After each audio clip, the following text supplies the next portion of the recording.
सबसे पहले आप तमाम दोस्तों को नमस्ते। मैं कृष्ण शर्मा, प्रेसिडेंट पाकिस्तान हिंदू मंदिर मैनेजमेंट कमेटी।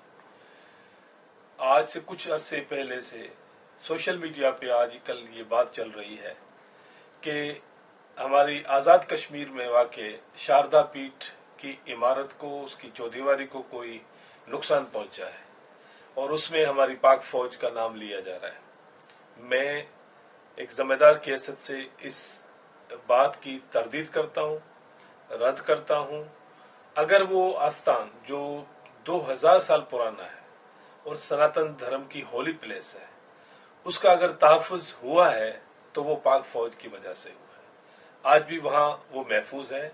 कहा जा रहा है कि वहाँ एक चौदीवारी गिरा के वहाँ पे कोई कॉफ़ी शॉप सोल्जर्स के लिए खोला गया है। मैं इसकी मजम्मत करता हूँ। ये झूठ है और ये वहाँ हमारी जो गवर्नमेंट का इदारा है PWD, उसकी तरफ से हम रिहेबिलिटेशन का काम शुरू हुआ 2 साल से।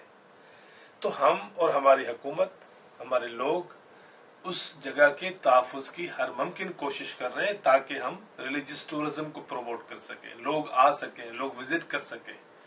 तो ऐसी मनफी प्रोपेगेंडा की हम मजम्मत करते हैं। हमने तो वो किया है कि वो चूंकि यूनिवर्सिटी थी, इसलिए वहां हमने एक बहुत जदीद किस्म की लाइब्रेरी इस्टेब्लिश की है। जो यात्री आते थे, पाकिस्तानी हिंदू और जो रिसर्चर आते थे, उनकी सहूलत के लिए वहां लाइब्रेरी कायम की गई है, वो मौजूद है। बाकी आप जो इमारत है, जो मंदिर है, उसको हमने संभाल के रखा हुआ है। इस पे किसी हिंदू को दुनिया में परेशान होने की जरूरत नहीं है। शुक्रिया।